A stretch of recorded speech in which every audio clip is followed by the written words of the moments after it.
The single market and its tools are always the solution, or can be the solution to the different challenges we face in the European Union.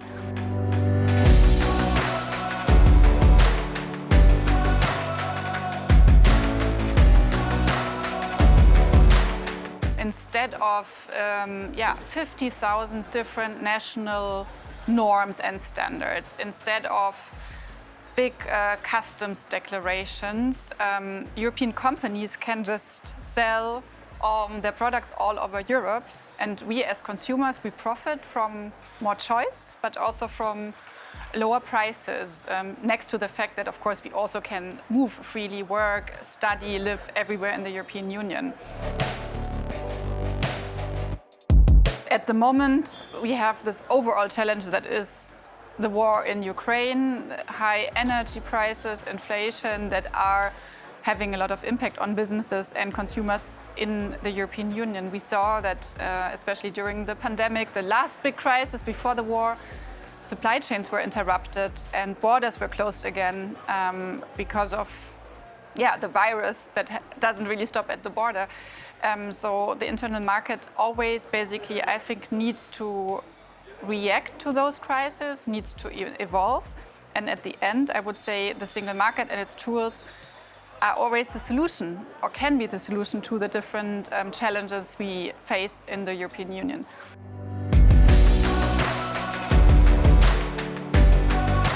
I think there is still a lot of digital services that are not harmonized and where there's still fragmentation going on that makes it a little bit more difficult to consumers, or even has basically safety gaps for consumers. So I think this is one important point.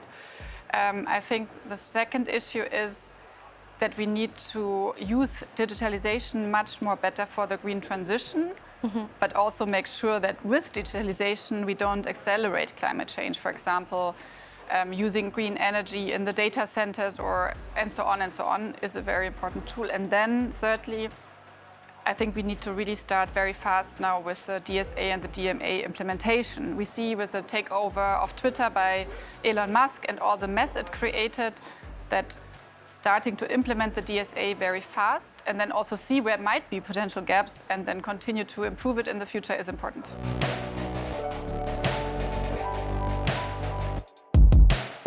The Parliament was fighting very much for this. We finally have a solution, and we will have a common EU charter, and it will help the environment because we will save resources, but it will also help the consumers because you don't have to worry about different types of cables you bring and different basically electronic devices you have. It will make all of our lives much easier.